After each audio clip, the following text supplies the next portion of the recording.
प्रधानमंत्री ने सीधे तौर पर अपने पद से इस्तीफा दे दिया है। जिस तरह से जनता ने दौड़ाया है, जिस तरह से खदेड़ना शुरू किया दोस्तों, संसद के अंदर जिस तरह से जनता घुस गई, उसके बाद प्रधानमंत्री को अपने पद से इस्तीफा देकर भागना पड़ा।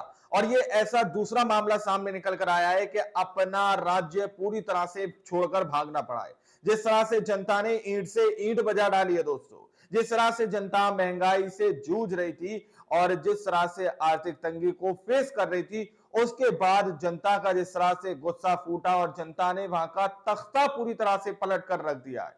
हमारे साथ वरिष्ठ पत्रकार मौजूद हैं रवीश कुमार। आप इस तस्वीर को देखिए कि किस तरह से जनता ने ईंट से ईंट बजा डाली और प्रधानमंत्री को अपने पद से इस्तीफा देना पड़ा।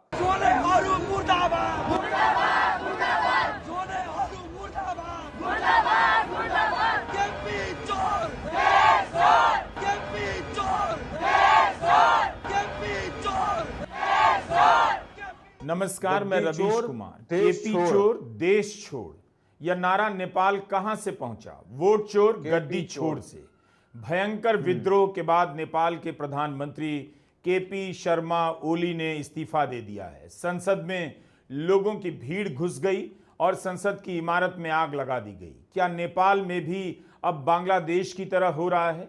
बांग्लादेश के बाद नेपाल में इस स्तर का विद्रोह भारत के लिए अच्छा नहीं। लेकिन नेपाल में यह विद्रोह हुआ क्यों? इसे नेपाल और भारत दोनों के लिए सुना जाना चाहिए और समझा भी जाना चाहिए। वोट चोर गद्दी छोड़ का नारा नेपाल में केपी चोर देश छोड़ का रूप ले चुका है। केवल नेताओं के खिलाफ नहीं, बल्कि उनके बेटों के खिलाफ भी गुस्सा भड़का है। मीडिया रिपोर्ट खंगालते वक्त यह भी देखने को मिला कि नेता पुत्रों के खिलाफ यह गुस्सा फिलीपींस से प्रभावित है। वहां भी नेता पुत्रों के खिलाफ गुस्सा भड़का है। इंडोनेशिया में भ्रष्टाचार को लेकर भयंकर प्रदर्शन हो रहे हैं। कई शहरों में प्रदर्शन हिंसक भी हुआ। राजधानी जकार्ता में संसद की इमारत में आग लगा दी गई। अर्धसैनिक बलों की एक टुकड़ी की गाड़ी के नीचे आकर 21 वर्षीय डिलीवरी बॉय की मौत हो जाने के बाद लोगों में गुस्सा फूट गया और आम लोग सड़कों पर उतर आए। वहां भी आर्थिक तंगी एक बड़ा मुद्दा है और वहां भी छात्र, मजदूर, महिला संगठनों ने इसमें हिस्सेदारी की है। आर्थिक असमानता के सवाल पर इंडोनेशिया में लोग सड़कों पर निकल आए हैं। वहां 5-5 मंत्री बदल दिए गए हैं। इंडोनेशिया के प्रदर्शनों में अब तक 10 लोगों की मौत हो चुकी है। लोगों में इस बात को लेकर भी गुस्सा था कि सांसदों को मिलने वाला हाउसिंग भत्ता मिनिमम वेज से 10 गुना अधिक था। उन्हें मिलने वाले तरह तरह की रियायतों को लेकर भी आक्रोश था। इसलिए हमने कहा कि नेपाल में जो प्रदर्शन हो रहे हैं, इंडोनेशिया में जो हो रहा है, उसे भारत को भी सुनना और समझना चाहिए। भारत में भी यह मुद्दा रहता है कि 30-30 साल नौकरी करने के बाद किसी को पेंशन नहीं मिलती, लेकिन एक विधायक को राज्यसभा का सांसद बनने के बाद, लोकसभा का सांसद बनने के बाद 3-3 पेंशन दी जाती है। तो एलिट वर्ग और आम आदमी के बीच के आर्थिक फर्क को लेकर इंडोनेशिया में गुस्सा भड़का। उसी तरह का गुस्सा नेपाल में देखा जा रहा है। तो नेपाल में जो कुछ भी हो रहा है, आप कई देशों से प्रभावित कह सकते हैं या फिर उन्हीं कारणों को आप नेपाल में सक्रिय रूप में देख सकते हैं। केपी चोर देश छोड़ ही एकमात्र नारा नहीं है।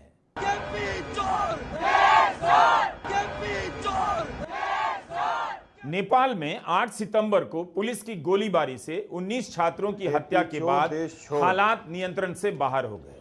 प्रधानमंत्री ओली ने अपने इस्तीफे में लिखा है कि देश में जो हालात हैं उसे देखते हुए इस्तीफा दे रहा हूं।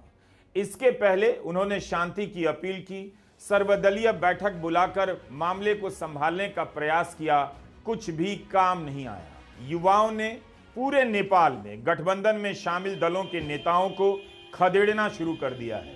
उनके घरों और अन्य ठिकानों में आग लगाने की घटनाएं बढ़ गई हैं। जन विद्रोह, जन आंदोलन नेपाल में लंबा इतिहास रहा है, लेकिन कभी ऐसा नहीं हुआ कि एक दिन में पुलिस की गोली से 19 युवाओं की मौत हो गई। नेताओं के प्राइवेट घरों को भी टारगेट किया गया है। मंत्रियों के सरकारी आवास जला दिए गए। रिपोर्ट हो रहा है कि प्रधानमंत्री के पद पर रहते हुए केपी ओली मामले को संभाल नहीं पाए। गुस्सा उनके खिलाफ भी भड़क गया। बालाकोट में उनके निजी घर में आग लगा दी गई। प्रदर्शनकारी इस्तीफा मांगने लगे और अंत में उन्हें देना पड़ा। राष्ट्रपति के घर पर भी तोड़फोड़ की खबरें आईं। सूचना एवं प्रसारण मंत्री का घर भी जला दिया गया। डिप्टी प्रधानमंत्री और वित्त मंत्री के घरों पर पत्थरबाजी हुई है। सोमवार रात इस्तीफा देने वाले गृहमंत्री के घर पर भी हमला हुआ है। इसके अलावा नेपाल के राष्ट्रीय बैंक के गवर्नर के घर पर भी पत्थरबाजी हुई। पूर्व प्रधानमंत्री के घर पर भी हमले का प्रयास हुआ, लेकिन भीड़ को काबू कर लिया गया। यहां तक कि नेता प्रतिपक्ष के घर पर भी पत्थरबाजी की खबरें हैं। तो राज्यों में, नेपाल के राज्यों में मुख्यमंत्रियों और उनके मंत्रियों के घरों पर भी हमले की खबर है। महेंद्रनगर में गृहमंत्री के पद से इस्तीफा देने वाले रमेश लेख के घर पर हमला हुआ। 8 सितंबर की गोलीबारी के बाद से ही ओली सरकार के मंत्रियों के इस्तीफे होने लगे थे, मगर लोगों का गुस्सा शांत नहीं हुआ।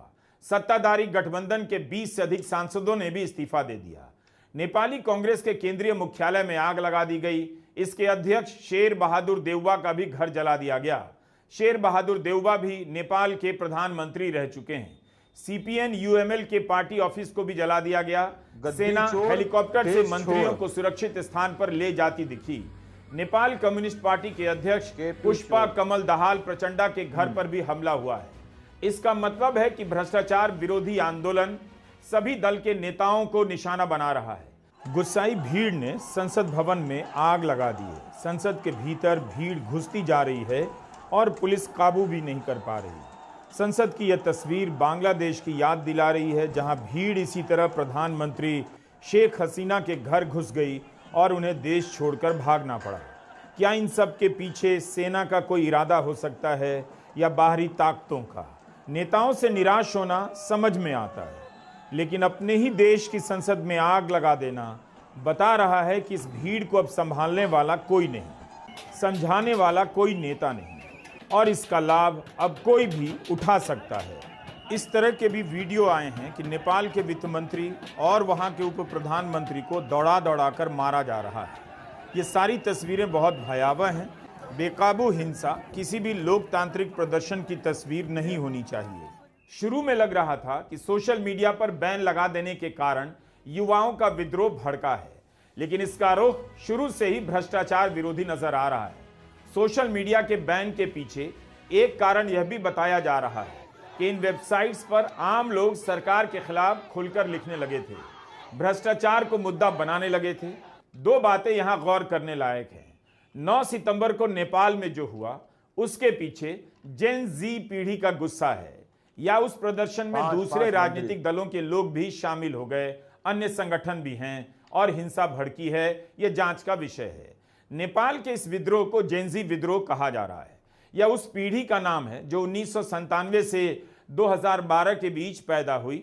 14 से 28 साल के लड़कों के भीतर की हताशा नेपाल संभाल नहीं पाया।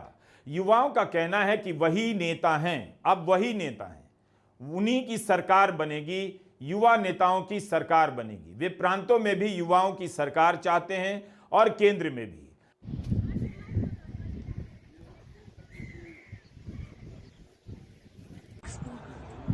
Sure. 9 सितंबर को नेपाल में कुछ जगहों से स्कूलों पर हमले की खबरें आई। स्कूलों को लेकर युवाओं के बीच यह धारणा फैल चुकी है कि इनमें नेताओं के पैसे लगे हैं। स्कूलों के जरिए काला धन नेपाल में सफेद किया जा रहा है। नेपाल के विदेश मंत्री जिस स्कूल के चेयरमैन हैं, उसको भी निशाना बनाया गया, लेकिन स्कूलों में छुट्टी होने के कारण, स्कूल बंद होने के कारण कोई बड़ा नुकसान नहीं हुआ।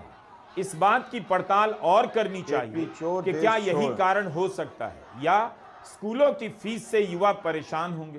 पढ़ाई के बाद भी उनके जीवन स्तर में बदलाव नहीं आ रहा है, नौकरियां नहीं मिल रही हैं। दूसरी तरफ देखते हैं नेता भ्रष्टाचार में डूबे हैं, उनका कुछ भी नहीं बिगड़ रहा है, किसी नेता के खिलाफ कार्रवाई नहीं हो रही।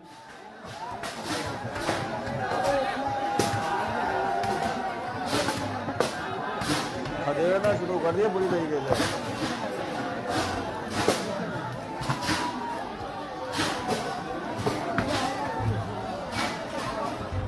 युवाओं में इस बात का भी गुस्सा है कि नेताओं के बेटे आलीशान जिंदगी जी रहे हैं, एक दिन के कभी अंदर नौकरी पर नहीं जाते, 10 से 5 की नौकरी नहीं करते, मगर आलीशान जिंदगी कैसे जी रहे हैं, उनके पास सब कुछ कैसे है। किसी होटल में साझीदार हैं, किसी कंपनी के प्रमोटर हैं, किसी संगठन के अध्यक्ष हैं। देश का सामान्य युवा इतनी मेहनत कर रहा है, उसके लिए कहीं कोई अवसर नहीं, और बिना मेहनत के नेताओं के बेटे के पास सब कुछ है। नेपाल में कुछ दिन पहले सोशल मीडिया पर नेता पुत्रों के आलीशान जीवन शैली के खिलाफ अभियान चला। इसका नाम था नेपो किड कैंपेन। युवा कह रहे हैं कि टैक्स का पैसा लूटा जा रहा है, उनकी मेहनत की कमाई का हिस्सा टैक्स में चला जाता है, और टैक्स का पैसा भ्रष्टाचार के जरिए नेताओं और उनके बेटों के पास पहुंच रहा है। यह भी कारण है कि गठबंधन सरकार के मौजूदा मंत्रियों के साथ साथ पूर्व नेताओं के घरों को भी टारगेट किया गया है। राजधानी के अलावा नेपाल के अन्य इलाकों में भी प्रदर्शन हो रहे हैं। जनकपुर में ही नेताओं के घर में आंदोलनकारी घुस गए, काठमांडू में तो घुसे ही। जैसे ही खबर उड़ी कि कई मंत्री नेपाल से भागने की फिराक में हैं, जनता एयरपोर्ट पर पहुंच गई। अगले आदेश तक के लिए त्रिभुवन इंटरनेशनल एयरपोर्ट बंद कर दिया गया है। काठमांडू का एक बड़ा होटल है हिल्टन, इसमें भी आग लगा दी गई। इसके बारे में अफवाह उड़ गई कि नेपाली कांग्रेस के नेता और पूर्व प्रधानमंत्री शेर बहादुर देउबा के बेटे की हिस्सेदारी है। मामला इतना बड़ा हो गया कि होटल समूह के मालिक को खंडन करना पड़ा कि उनका शेयर देउबा के बेटे के पास नहीं है। इसके बाद भी लोगों ने यकीन नहीं किया, हिल्टन होटल में आग लगा दी। नेपाल का यह जन विद्रोह बहुत बड़ा होता जा रहा है। काठमांडू के अलावा ललितपुर, भक्तापुर से भी कर्फ्यू की खबरें हैं। तो क्या नेपाल बांग्लादेश के रास्ते पर जा रहा है? बांग्लादेश से नेपाल के हालात की तुलना की जा रही है, लेकिन नेपाल का विद्रोह अचानक हुआ जब ओली सरकार ने सोशल मीडिया पर बैन लगाया। सरकार की आलोचना पर लगाम लगाने की कोशिश की गई। यूट्यूब, फेसबुक, इंस्टाग्राम, ट्विटर सब एक झटके में बंद कर दिया गया। क्या सरकार युवाओं की नई पीढ़ी के बीच असंतोष की आग को समझ गई थी और उसे लगा कि सोशल मीडिया बैन कर देने से असंतोष ठंडा पड़ जाएगा? लेकिन हो गया उल्टा। बैन करने के अगले दिन युवाओं ने काठमांडू की सड़कों को भर दिया, संसद भवन को घेर लिया। अचानक आई इस भीड़ से निपटने के लिए गोली चल गई और 19 युवाओं की जान चली गई। सरकार घबरा गई, आनन फानन में बैन भी वापस ले लिया गया, गृह मंत्री का इस्तीफा हुआ। लेकिन इसके बाद भी जनता शांत नहीं हुई।